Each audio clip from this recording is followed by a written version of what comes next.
But my philosophy is very simple. When you see something that is not right, not fair, not just, say something, do something, get in trouble, good trouble, necessary trouble. Strength and solidarity.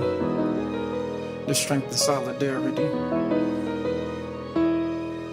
Divided is our nation, combating and fighting hatred. The mission, should you choose to accept it, is fighting racist. Psychology is just a space where we run in our simulations. We load you up with the tools, then we plug you into the matrix. So have a seat on the couch, now tell me your situation. Take a look in the mirror, be honest, just who you facing. Marginalized as a youth, what challenges were you faced with? Feeling you wasn't equal, told that you wouldn't make it. Your ID isn't real, got you constantly trying to fake it. Hiding behind masks in the closet till you can't take it. Getting harder to breathe, someone choking you on the pavement. Unspeakable violence attacking you cause you Asian. Accomplices we accomplish through collaboration, engaging, educating, evaluating one another, liberating the future of all our sisters and brothers, empowering, elevating all communities of color. Strength and solidarity.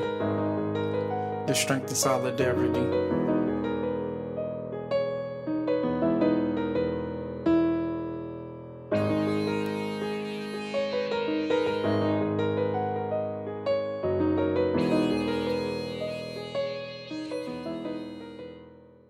The Strength and Solidarity podcast is a conversational piece that invites scholars, community activists, leaders, artists, and entrepreneurs to discuss their work as accomplices in cultivating cross-racial ethnic solidarity. Hosted and produced by Pujamami Dana and Dr. Dana Deminari, our podcast team also includes our podcast interns, Alexis Rios and Petra Zabroga. The Strength and Solidarity podcast strives to engage, educate, evaluate, and empower communities of color one episode at a time.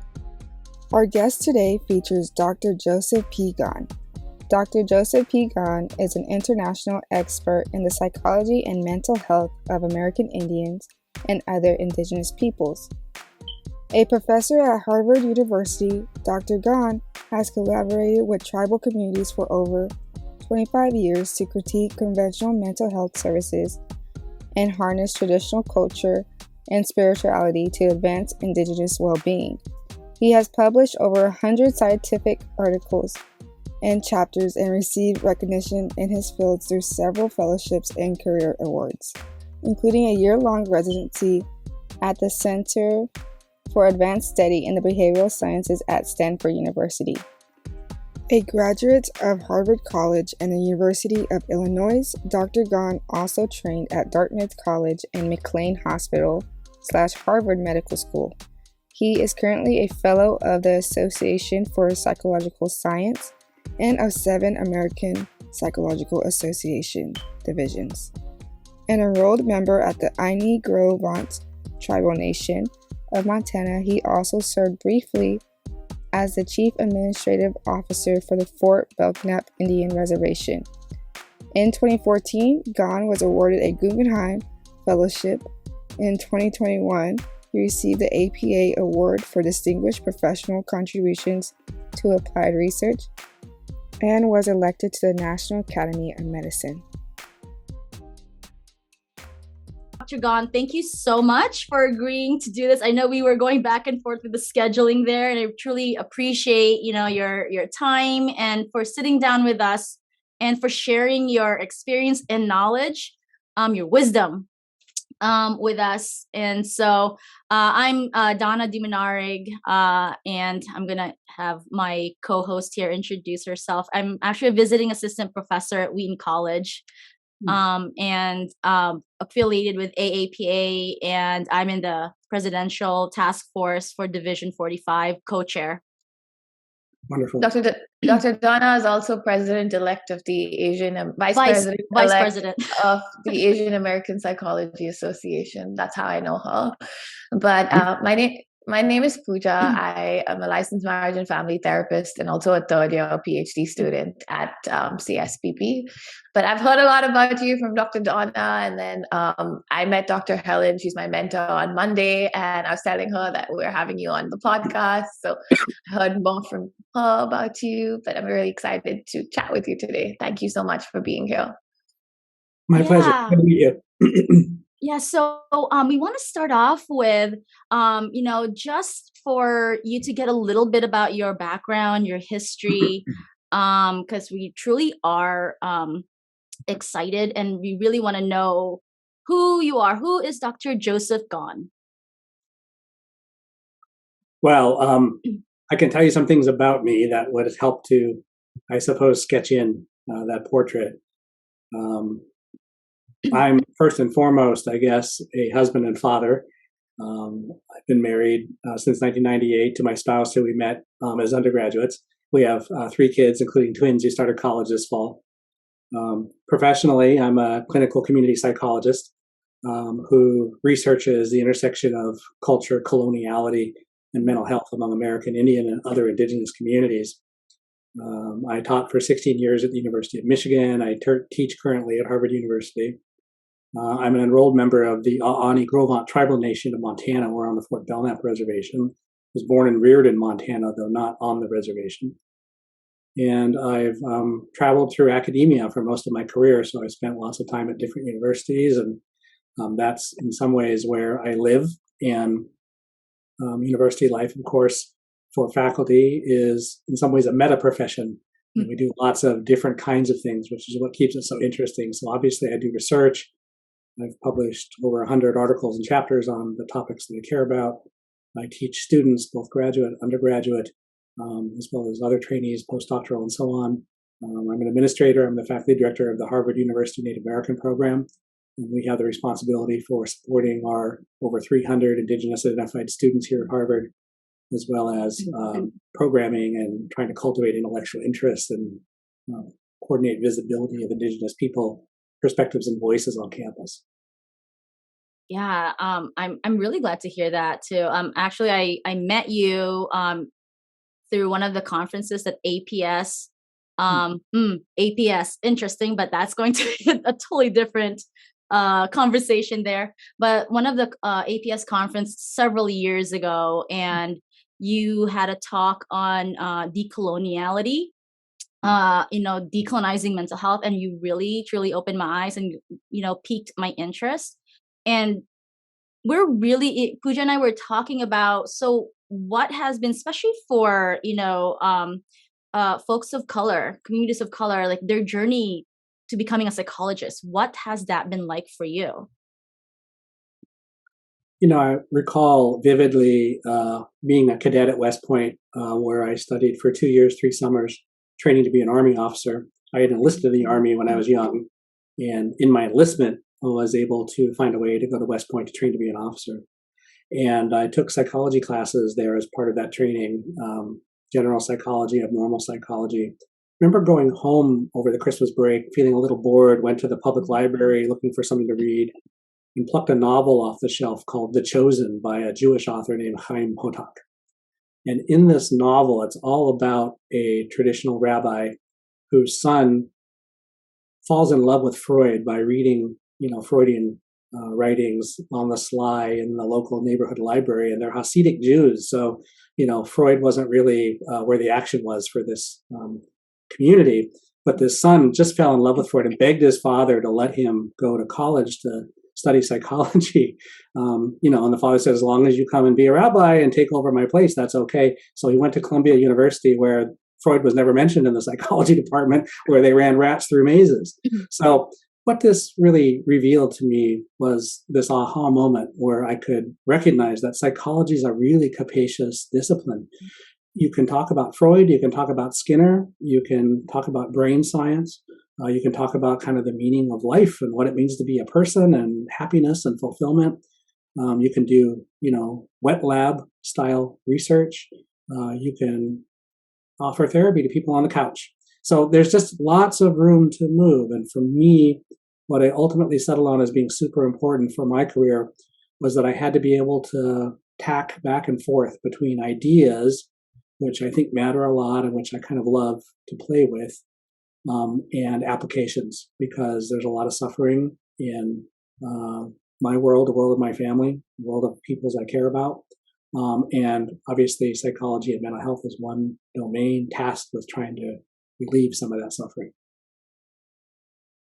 When did you first realize that this is what I want to do? It was that moment as a cadet at Really? West Point on break when I read that novel. It really was an epiphany. It was like, okay, this is what I want to do. So what I did is I went back as a cadet, finished up that next year, but started talking to mentors there, some officers, about my interest in pursuing psychology and my desire really to leave the military academy and transfer to Harvard. And I did so with trepidation. They had, mentored me and preparing me to become an officer, so I wasn't sure how they'd react. But I later found out that one reason I was able to transfer to Harvard to do this work was because one time when they were in Boston on business, they stopped by the admissions office here at Harvard and went in and told them that I had applied and that Harvard should admit me. And so they did. And so I'm really grateful to mentors like that, them specifically, but also a whole range of mentors I've been so fortunate to have throughout most of my career. Any mentors that you can think of that stands out for you right now? Because we all have our, mentors and our heroes, and this is who I want to be. Who was that person for you?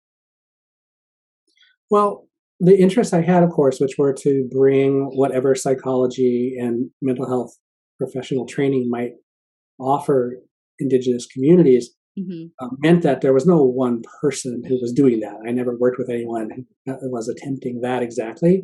So my mentors actually offered me orientation and engagement in domains that I was able to make relevant to that broader task. So, my primary mentor and my doctoral training was a community psychologist named Julian Rappaport, who was one of the, fathers of community psychology, if you will.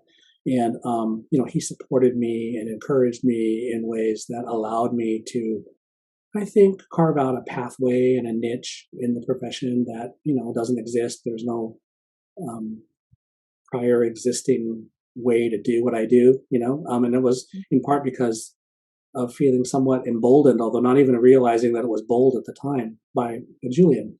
Also, I was guided by the developmental cultural psychologist Peggy J. Miller at Illinois as well, who, as a cultural psychologist, was thinking about the intersections of culture and psychology in ways that are not variable analytic in the usual, Harry Trianda style of cross-cultural psychology that was so prominent when I was in graduate school. Was really much more interpretive cultural psychology in the way that almost anthropologists think about cultural practice and cultural meaning. And that her link to the University of Chicago, where she had taught for a time, led me to really appreciate the work of Richard Schrader, who teaches at the University of Chicago in Human Development. My first job was actually at the University of Chicago in Human Development alongside Rick and lots of other really inspiring academics who helped me to chart the kind of intellectual side of my career. The practical side around Indigenous community well-being, that's the part that I had to do more on my own relative to, specific mentors in academia. But of course, going home and having family support and meeting lots of other Native folks who've been trying to innovate within the mental health professions in Indian country has been really important as well. So I know that one of your work was the Blackfeet culture camp. Can you tell us a little bit more about that? I'd love to. It's really important to recognize that it's not my work, it's like our work. So this is the way that I approach this kind of innovative therapeutic design and program development with Indigenous partners, is to recognize that I'm an outsider to the Blackfeet Nation. I'm not a tribal member there. I'm down the road a couple hours. But I did approach the director of the addiction treatment program on the Blackfeet Nation to sort of inquire about whether they might be interested in indigenizing their addiction treatment program. And, the way addiction treatment, even when it's controlled by Native people in Indian country, it tends to draw on the Hazelden model, which is a residential treatment program based on group participation, where people reside for 30, 60, 90, 120 days at a time. And, it's organized around the tenets of Alcoholics Anonymous. And so in residential treatment, you might, during your time, work on, maybe even the first 5 steps of AA. But I approached Patrick Kafflooking, the director of the program at Blackfeet at the time, and said, you add a cultural group, you have a cultural counselor, but is there any interest, do you think, in stopping to really think through what it might be like to completely reorganize treatment around Blackfeet therapeutic tradition? What would it look like to start with Blackfeet therapeutic tradition and then to secondarily figure out how to accommodate that to the rigors of, bureaucratic medical care delivery? And he got very excited about that. So we worked for years on what that might look like. I worked closely with Danny Edwards, who is the Blackfeet cultural counselor at the addiction treatment program.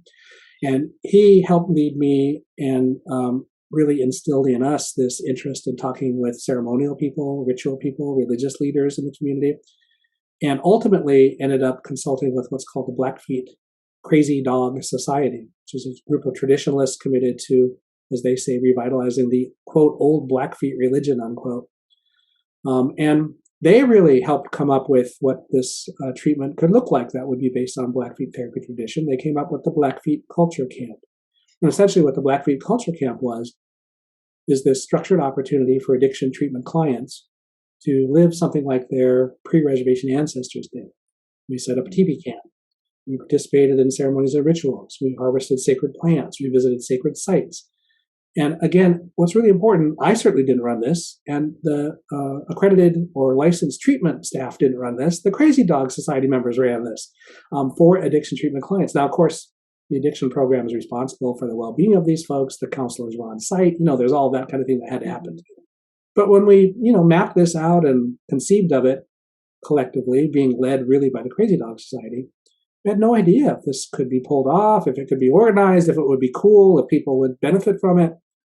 And while we were not able to do a formal outcome evaluation of the program, certainly the clients that participated in that first pilot opportunity had really good things to say about the program.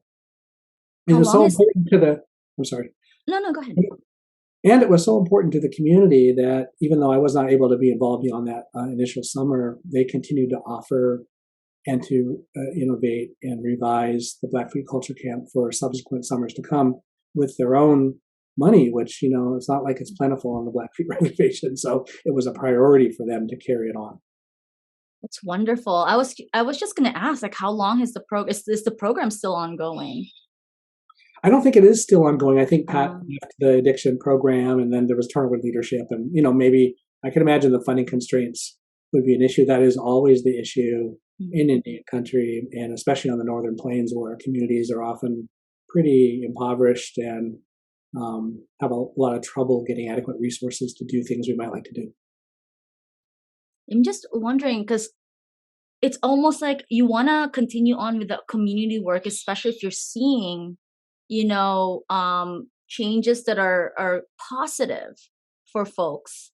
But how do you maintain sustainability?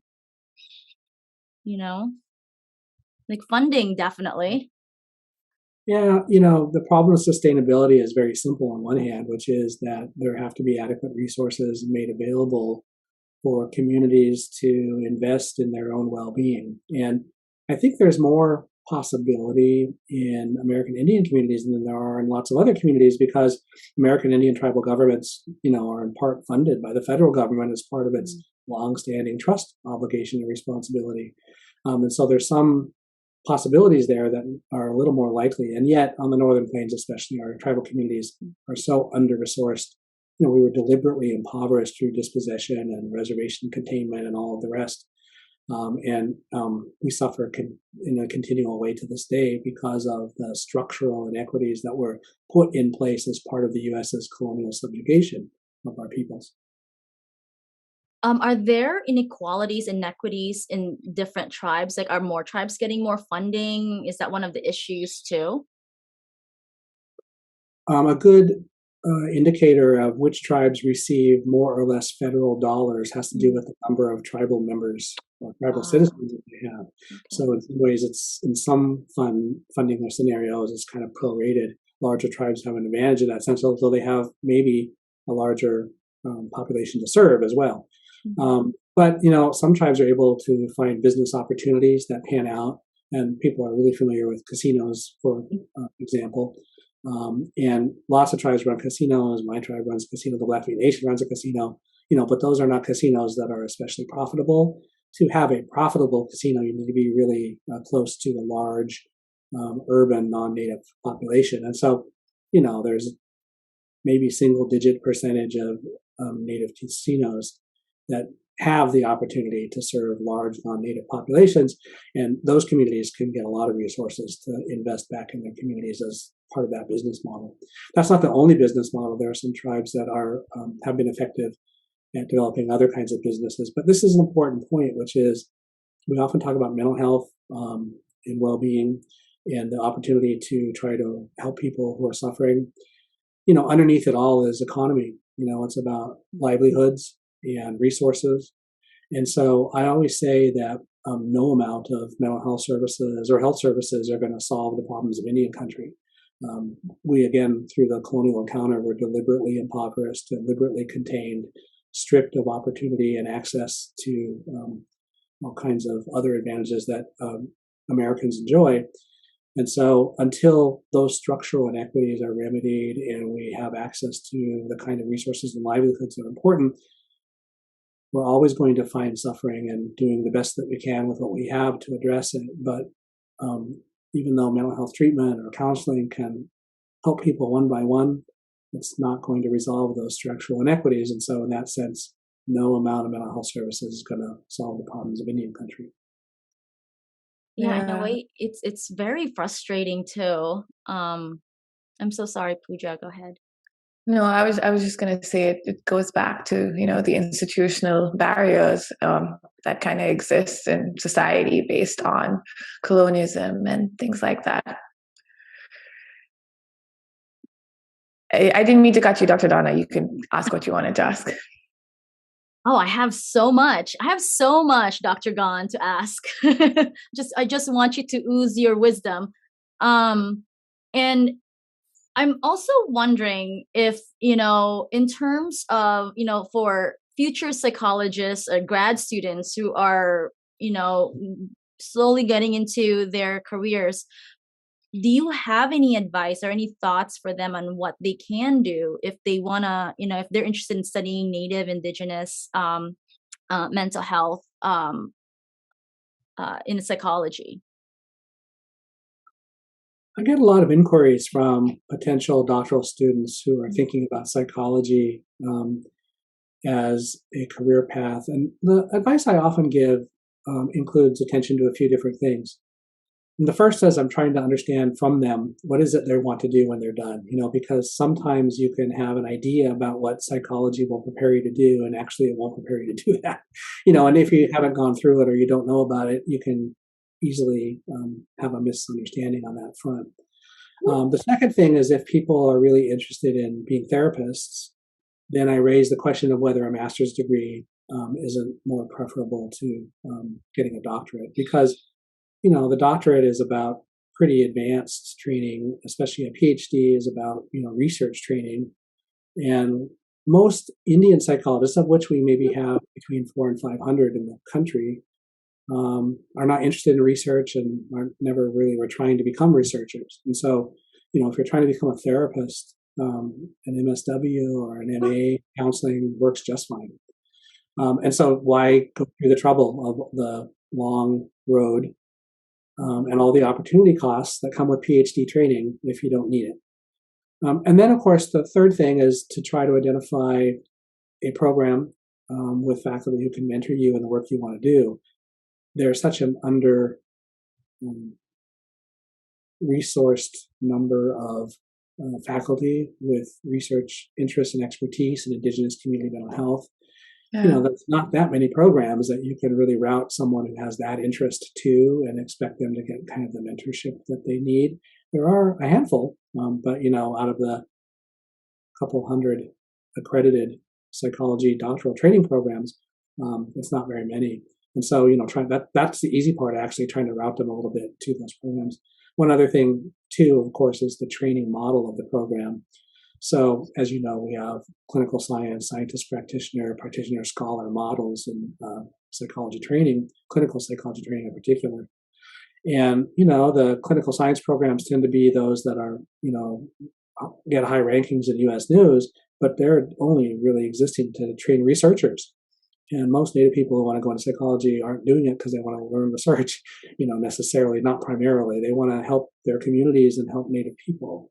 And so those programs are maybe not the right fit for them, even though they also come with the best resources, such as, good research assistantships or commitment to funding so that they don't have to take out loans. So what happens next then is the challenge of funding your doctoral training if you're not really interested in pursuing it in those kinds of programs. And that's where it gets tricky. I try to tell young Native people who want to come through the system and work with these populations that they shouldn't pay a dime for graduate school, and the reality, unfortunately, is that most pay a lot more than a dime. They take out a lot of loans, or they, go through a fellowship program run by the Indian Health Service, scholarships that will support them, but then they owe the IHS years of their practice afterwards. And that can be fine if you're sure you know what you want to do. But I know of some people who've entered in that bargain only to find that maybe they did want to do research, or maybe they wanted to, move into faculty life, teaching and research. But, the IHS program isn't that flexible on that front. So those are the things I tell people, especially young Native students who are thinking about wanting to come to this field. I like that. That's very thorough and something, future psychologists or those who want to be in the field, the psychology field, mental health field, need to really think thoroughly about. I'm so sorry, my dog's been barking. Pooja, do you have?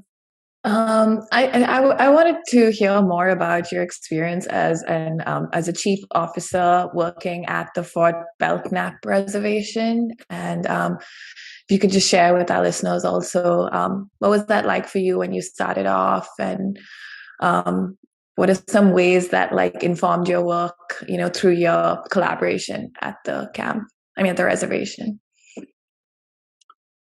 So I was getting my doctoral training at the University of Illinois in Champaign, working with Julian Rappaport and Peggy J. Miller and other folks on faculty there. And again, because this was a hybrid clinical community PhD program, there really was a kind of open sensibility about training possibilities that might best fit or be tailored to the developing expertise that students wanted.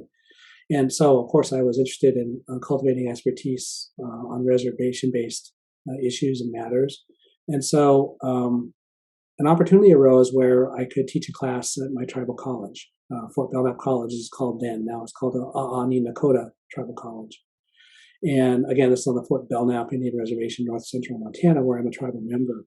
And so I worked with my faculty to say, could this be a practicum for me to go off and get practicum training credit for teaching, in my tribal college? They said, sure. So they let me go for the semester. This was the spring semester of 1996. So in January, I was there and started teaching 2 classes, in fact, for tribal college students. Now, while I was there, I began to work with helping a group of people older than I form what we called the White Clay Society. Our tribal group is the Ani Grovant, which really means white clay people. And so the White Clay Society was coming together as a grassroots cultural organization to handle things like repatriation from museums of human remains or ceremonial objects that those museums shouldn't be having anymore, and they want to send them back to the community. And so the community has to have a tribal group that can receive them. And that was one goal of this White Clay Society. Well, turned out some of the folks who were most interested in the establishment of this White Clay Society were tribal council members and distant relatives, actually. And at some point, they were looking for a new tribal administrator. This is the person in charge of all the tribal programs, of which there were about 50 tribal programs, employing about 200 tribal members, the biggest employer on the reservation, I think, at that time. And because I was doing this work with them in the White Clay side, they said, will you do this for us? And I was 29 years old at the time. My cousin, Greg Powderface, was also back in the community after having studied at Stanford and training in some ways to run a casino, was back around. So they hired us. They hired me as the chief administrative officer and Greg as the chief finance officer. And I remember telling our grandpa, we were riding with him somewhere, told him the news that we had been appointed to these jobs. And he just got so excited. He said, "That's fantastic." He turned to me and says, "I need a job." And he turned to Greg and says, "I need a loan." So it was fairly comic in the moment. But so I did serve in the tribal administrator role, which we did, renamed a chief administrative officer for maybe 8 months, I think it was. And I was trying to decide, is this the kind of thing I would want to do versus, go back to doctoral training and finish that out. And my assumption was probably I'm going to doctoral training, but let's see. And it was a whirlwind experience in which I learned an awful lot. I don't think I was particularly good at that job. And in part, that's because of the kind of disparate leadership frames that I was bringing and that one could bring to such a job. So I took it as my commission, working for a tribal council and accountable to them, running a tribe, that we needed to have a functioning bureaucracy. And when I walked in the door, there was no one person who could tell me what are all the programs and who are all the heads of those programs. And, so it wasn't organized in the sense that bureaucracies often are if they're going to work more efficiently. But actually, there are lots of competing leadership frames going on in a tribal community, including the old traditional way of when you have resources, you share them as a leader with people who need them as a way of kind of building a following. And so we would have people come to my office and say, I need help for this or that. Can I get $500? And of course, these are mostly federal dollars, federal programs. It's not legal to sort of just give $500 out of a budget and approved program allowance to someone who needs it in that way. And the amount of flexible resources were really scarce. And I'd have to bring the news that, well, I'm sorry, I can't do that. But they would go mingle around, find other programs, talk to tribal council members, and often they would walk out with a check, So that's a different model for how things work. It's a traditional model, actually. And it's really interesting to figure out how and to what degree that can be truly integrated within a federally dominated bureaucracy where there were rules and laws governing how things work. And so it really opened my eyes to, I was trained in military leadership, obviously. That was not relevant to tribal life, and it's not relevant to almost any other organization either, because it's very hierarchical, very top-down, very structured. You salute, you know your rank, you wear it on your sleeve, and when someone in a higher rank tells you what to do, you got to do it. That's nowhere else in the world, I don't think. Obviously, in higher ed, it's interesting because there's a leadership style that recognizes that often it's soft power, soft influence. If you're a faculty member, people can't really tell you what to do except under very limited occasions. And you try to get people to do things informally or through persuasion.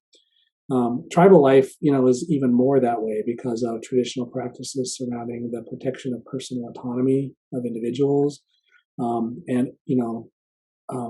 Most tribal counselors in my community, I think, are almost embarrassed to be in charge of these resources and deciding what to do with them because people are in such need, desperate need sometimes, and there's not enough to go around, and you're the one who's deciding who gets something and who doesn't, or how does it take shape, or like I say, it's a really big challenge, tribal leadership. So those are some things I learned in that respect. Now, I was still in graduate school. I was not really doing mental health stuff.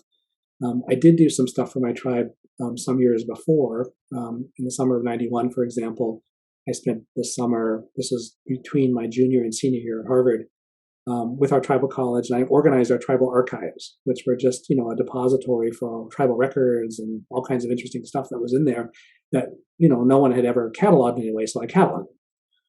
In the year after college, when I graduated, I went home as a young person without a family of my own.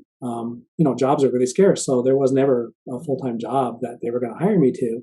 But for that entire year, I never missed a day's work because if you can think and you can write and you can organize things, people can use you. So, for a while, I did some vocational education counseling for folks who were in a program that did that. And then I was detached to the chemical dependency program or the addiction treatment program to really write policies and procedures that would be in compliance with the federal requirements for a program to have that. And because I did that, the tribal administrator at that time detached me over to the tribe centrally to write the policy and procedures for the entire tribe, which I did. And in some ways, I'm embarrassed to say that's like my legacy at Fort Belknap. Is today, 30 years later, they're still using the same policy and procedures that I wrote way back when.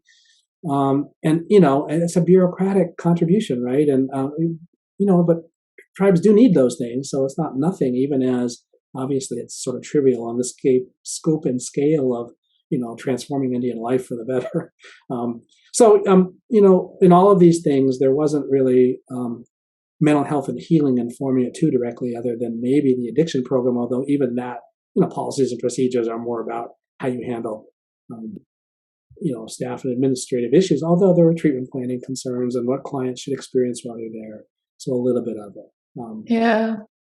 Thank you for sharing that. And I'm just very inspired by you, just hearing, because when you're talking about your experiences and like how old you were, that's currently kind of like the age I'm in. And it's just so amazing to even hear how you, with the ways your identities intersected, like, being in a PhD program, but then also taking on this huge role in like leadership for your community. And, you might have shared that there was no like mental health care done in the reservation as such, but I think it speaks volumes to, as clinicians of color, treatment looks very differently. And sometimes it's all about the resources and what we're able to provide our community and to get that organization and to kind of make them aware of, this is kind of what you need and the structure is what you need. So I'm really happy that they still use your system that, you had kind of created back then. Dr. Gunn, are you still doing clinical work? Just to clarify one thing, almost all reservations do have a mental health program. And certainly at Fort Belknap, during those years even, there was a mental health program that was staffed by a few counselors. Usually they're master's level counselors. If you're lucky, you might get a PhD level psychologist for a time. There's for the tribes in Montana and Wyoming at that time, there was only one psychiatrist who would kind of travel around to 8 reservations to kind of help clients in that way. So mental health services programs do exist. They're not especially well funded. The demand is often quite high, and so there can be wait lists for help. A predominant way that people on my reservation access or desire to access mental health and counseling is in great crisis. And so something terrible happens and they call up and want an appointment today. And of course, they're told, well, we don't have any openings for weeks. And then by the time the weeks come around, they're not in the same crisis that they were, or at least not the emotional turmoil they're in. So they may not come in. That's not to say that there aren't some clients who are seen, week after week after week in the usual therapy. There are some. It's also important to acknowledge that in Indian communities, a lot of folks who end up in counseling aren't there entirely voluntarily. Maybe their kids are going to be taken away or they're going to be put in jail unless they get counseling. And so it's interesting because it raises questions about counseling as, a cultural prescription and maybe even an ideological endeavor in which, as I often say to my Indian audiences, somewhat provocatively, is, we're used to missionaries being in our midst for a long time in Indian country because that was part of the civilization campaign that the federal government wanted us, to become Christians as a way of, showing that we were modern. And so we all know missionaries, and most of our reservations have churches that descend from those mission histories. But I say, provocatively, maybe we as counselors and therapists are missionaries for a new millennium, because we are trained in professional techniques and practices that have lots of cultural assumptions embedded in them that don't always fit, especially more traditional indigenous orientations to life and to experience. And so in that sense, the counseling that's happening, is not necessarily deeply adapted to cultural difference. And of course, so the people who end up benefiting from most often are the more kind of acculturated people who are pretty modern anyway, as opposed to the more traditional oriented people for whom, seeing a therapist who had a university degree and a professional license for 50-minute sessions where you talk about yourself, and somehow that's supposed to bring therapeutic benefit is almost inconceivable or unintelligible, really, for some subset of our tribal communities. I was actually wondering if you're actually doing clinical work yourself. So, as you know, I'm trained clinically, but early on, I recognized that what we need to do in Indian country, for the reasons I just said, is to try to find alternatives to professional therapeutic practice as usual. And the way to do that, particularly in community psychology, which has furnished the most helpful ways that I can see to do these kinds of innovations, to creatively design new and different things in partnership with people, is probably best done in academia. So once I understood that, therapy practice is not what I'm about. I mean, that's sort of reinforcing the same old thing, and I'm trying to think outside of the box. So I'm by deliberate decision not a practicing therapist. Gotcha. And I'm so sorry to deviate, but my eyes are just trained at that photo behind you, that painting or drawing, that art behind you. Yeah. So this is a painting, a watercolor that was done in the context of exploration into our country and present day Montana back in the 1830s. There was this nobleman from Prussia or whatever Germany it used to be, who floated up the Missouri River and brought an artist with him named Karl Bodmer. And so I think it was in 1832 they met people in our community, and he made a couple of paintings. And so that's a painting of a person holding a pipe. It isn't quite finished, so the pipe is just outlined. It's not filled in. But this person would have been a priest probably because of the top knot on the forehead, which indicated ceremonial ritual leadership. Wow. Okay. Yeah, I was drawn to that, so I just had to say something. Sorry to deviate. That's fine. Pooja, do you want to go right ahead, or? No, you can. I'm also just observing what Dr. God said about the painting. It is beautiful. Yeah, because so you had mentioned about a lot of the barriers in terms of sustainability for the treatment approaches for many tribal nations. I'm also wondering, what do you think allies and accomplices, other communities of color, what do you think we can do to help in that sense, to be more to work in solidarity with our relatives, indigenous relatives? American Indian people, Alaska Native people, Native Hawaiian people in the United States, are really small population. Mm-hmm. The U.S. Census just came out and said that maybe there's a little under 10 million people in the United States in the census who identify as American Indian, either alone or in combination with some other race. But that's people self-identifying, and Indian identity is very complicated. And self-identification often happens by people who have really distant ancestry but are proud of having an Indian grandmother or something. If we think about tribal members, which are citizens of tribal nations, it's a fraction of that population. So let's say there's 4 million tribal citizens, maybe. We don't know, but let's say. Probably a good guess. That's a very small number of people to try to make sure that we're visible or issues are attended to.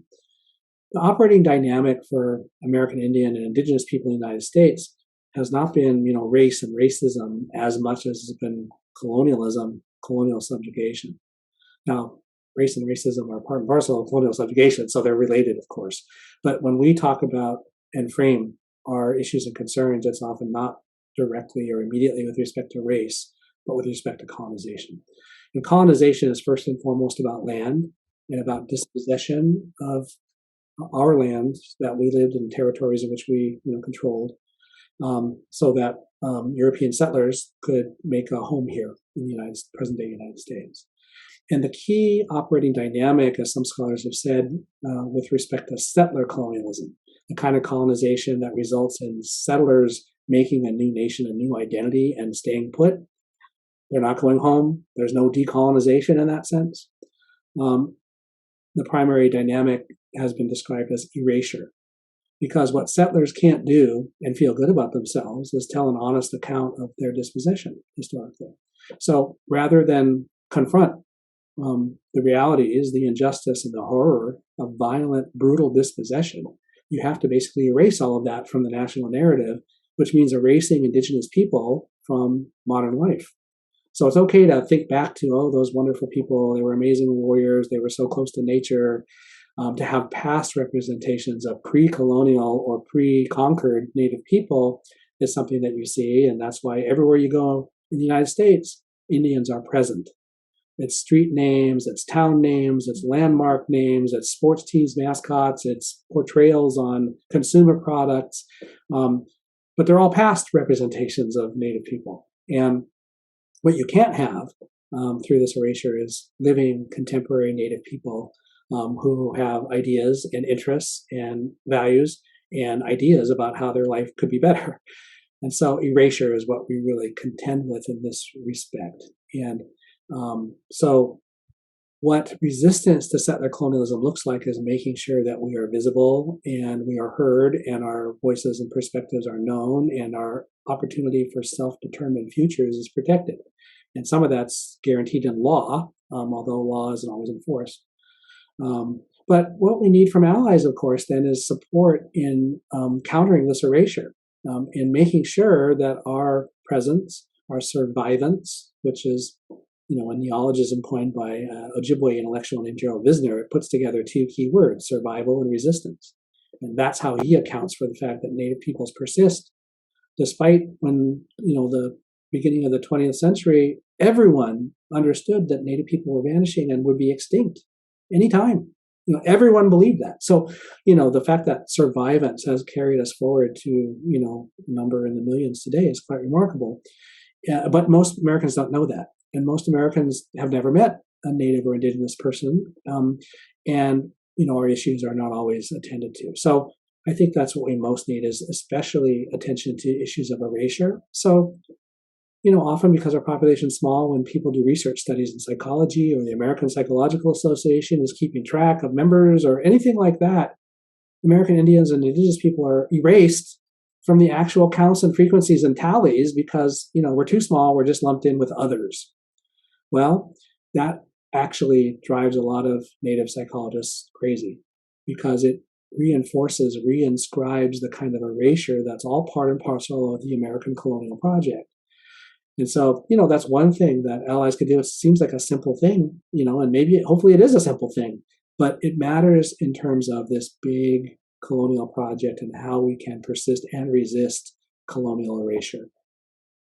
Yeah, and for us to be mindful of that too. I'm actually part of SIP, and one of the things that, and I do this, I try to be members of the different EPAs just so I can, be a true accomplice, be a true ally in that sense, but also for me to learn, to just be quiet and learn from people. And one of the things that I can appreciate about SIP is that when folks try to, do a call for participants to participate in their research project or whatnot, there is a protocol that SIP has that other EPAs do not have. And I don't know if you know about that, Pooja. No, I don't. I know about SIP, but I'm not aware of this protocol that you're talking about. Well, as the president of the Society of Indian Psychologists, we grapple with a responsibility to ensure that research recruitment, particularly on a listserv for our members, is done ethically and responsibly. And, there are questions and debates about what that could look like. But part of what it's reacting to is a long, tawdry history of research and researchers entering Native communities and, basically extracting data and departing, never to return, so-called helicopter researchers would sort of come in, take, leave, build their careers, and none of it is ever shared with or benefit for, the Native community itself. And, I remember reading about a Cree community up in Eastern Canada. I think they had, over the course of a decade or so, something like 6 psychologists come in to do research projects. And by the time they had experienced the different projects and the different people, I think they banished 5 of them, because they just felt like this is ridiculous. These people don't even know how to interact in a, good relational manner, like you would treat people with respect and try to be helpful. And, so that's the kind of example that we grapple with is, a history of researchers being obtuse and disrespectful and useless for us. And Indian country has said no more. The slogan is nothing about us without us. And the remedy is research that's really participatory and engaged with community partners from the beginning and trying to be really responsive to community needs and interests. And so, when we get research recruitment on our listserv, it's kind of important in light of that history to regulate it a little bit to make sure that it's not just not another ripoff. No, thank you for sharing that and asking that question also, Dr. Donna, because as a person of color who is also young and is, in this PhD program, that's something I struggle with a lot. I know we spoke about like erasure, like from your community, but I feel like most of psychology also is built on this erasure of like many communities, and we don't give that cultural respect in talking about where these models have been developed or where these things have been started from. So I'm really happy that you're creating that importance of like cultural sensitivity in allowing research to happen in your community. I think that's how research should be anyway. If you're going to study certain groups of people, you need to build that relationship. You got to get off of the pedestal of that academia tower and really get in there. And, because research is supposed to help the community, right? Yeah. I'm hoping that, like more leaders like both of you and like other leaders that we have, it kind of gets to that way. I feel like we still have a long way to go with that, just currently still being in school and just seeing how research is currently in academia. But I think it's also like young emerging leaders who are people of color also like wanting to conduct research in that way. So I'm glad you mentioned that. Well, and I really hope that there might be some changes in the wake of the apology to people of color that was issued by the American Psychological Association not that long ago. And that was the initiative of President Jennifer Kelly, of course, and I and Dr. Gigi Awad led this task force to try to figure out what APA's apology should entail. And it's an ongoing process. There's the apology resolutions, of course, which passed over a year ago, but then there's a whole follow-up. I mean, the biggest danger in stewarding an apology to people of color by APA was that it would just be lip service and it would just be words in a resolution and that it wouldn't change anything. And so the struggle sort of continues to try to make sure that now that the task force is dissolved and, other things are happening, that APA actually delivers on concrete activities that will make a difference relative to folk of color who are members and our communities and constituencies that we care about benefiting from American psychology in a way that for too long of its history, we actually were harmed by it. Yeah. That was when I was reading through that. That was one of the things that came to mind. Like, well, is this going to be another hollow, apology by APA? And what are they really doing to take action? And I also read the ABPSI response to that. What did you think about that, Dr. Gon?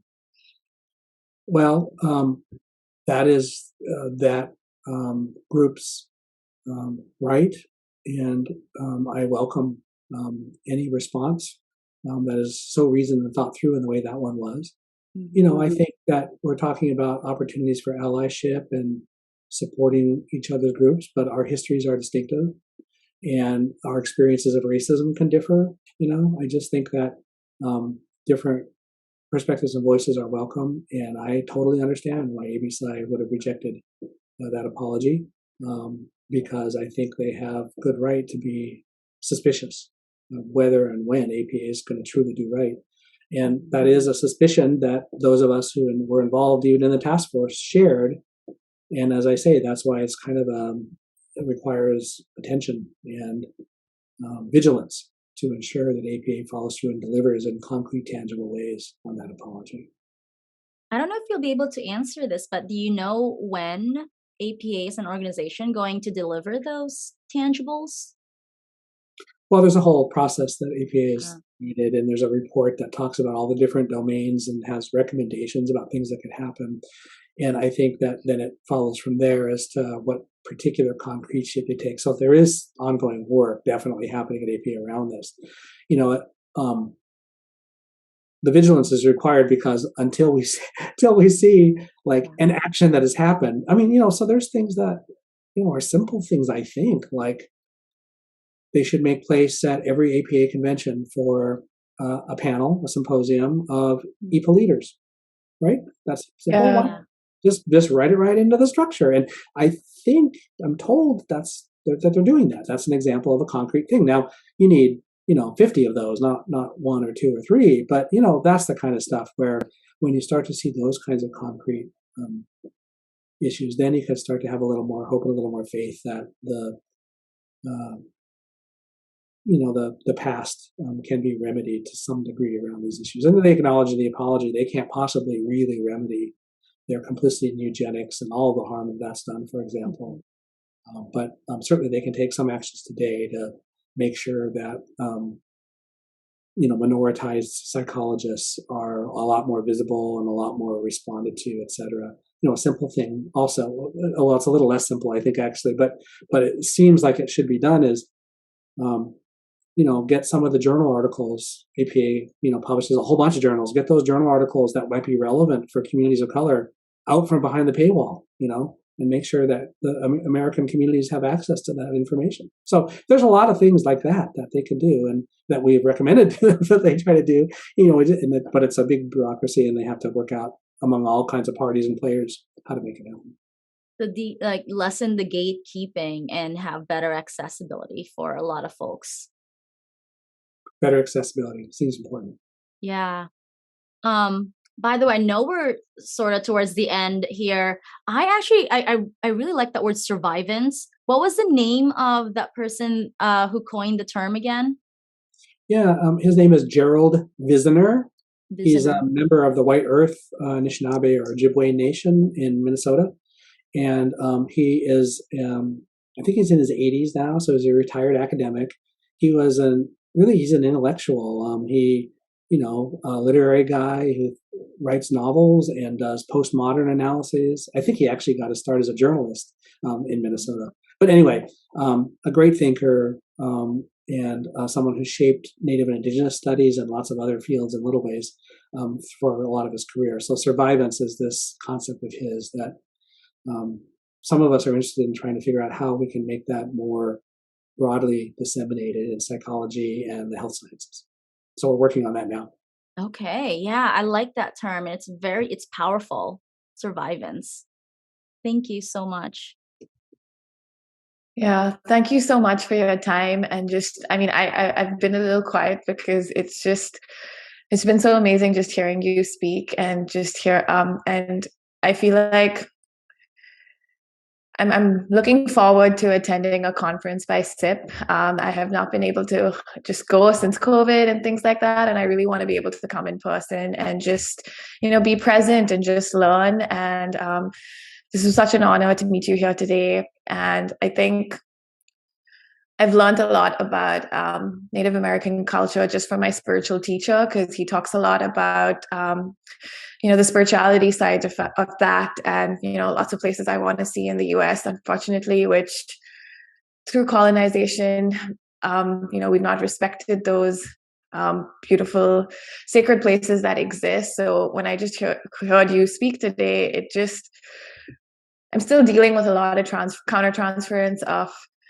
my graduate programs not really doing a good job in even though PhD programs might exist to have researchers conduct research. I also think institutions need to take that extra step in providing a lot more information on cultural diversity and just not having a semester class off that. So just hearing you speak today and all my other own reading, I'm just very grateful to be here. So I just want to thank you.